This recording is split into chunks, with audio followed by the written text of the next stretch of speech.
Hey everyone, Peter Roasters from Capcom here to break down how the controls and combat work in Marvel vs. Capcom Infinite. So before you jump into this all-new, exciting adventure featuring your favorite heroes, take a few minutes to familiarize yourself with the examples in this video, and you'll be kicking butt in no time.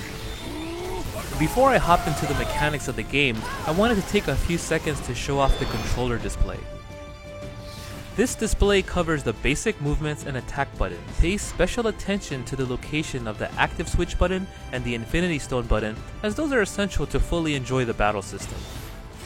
We've worked hard to ensure Marvel vs. Capcom Infinite is the most accessible entry into the series. Besides intuitive mechanics, which I'll get to shortly, we've added simplified commands for a basic combo and for hyper combos.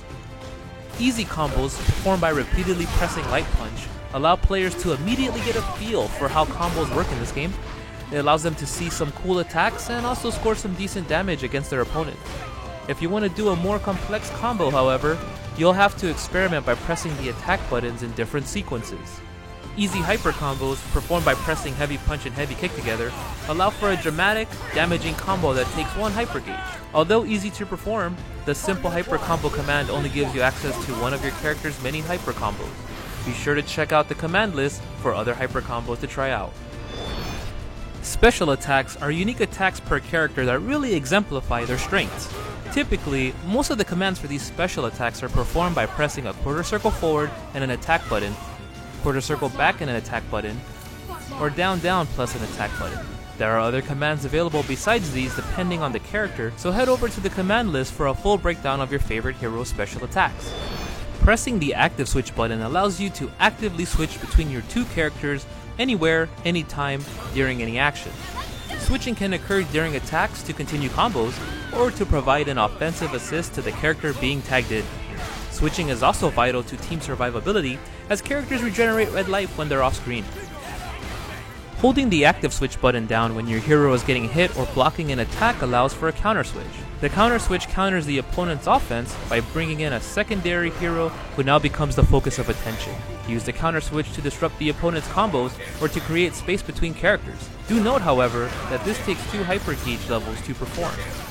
The Infinity Stones add a new strategic layer to each team by modifying their dynamics. Each stone has 2 functions: the Infinity Surge, a unique action that can be used in the ground or in the air, and the Infinity Storm, a short period of empowerment where the heroes completely harness the power of the Infinity Stone, breaking the rules of combat. For example, when a player has the Reality Stone selected, they can now use the Infinity Surge to create homing projectiles out of thin air, whereas the Infinity Storm provides a temporary control of elements. Alright guys, I know that may have seemed like a lot to take in, but honestly, once you hop into the adventure, all of this will feel like second nature. Just remember, by utilizing the active switch button, the Infinity Stone button, and the simple commands mentioned earlier, you'll be able to dive right into all the fun that Marvel vs. Capcom Infinite has to offer. Be sure to try to demo out a few times to really get the hang of the combat system, and don't forget to pre-order when you finish. I can't wait to see how advanced you all will be when this game releases on September 19th. See you then!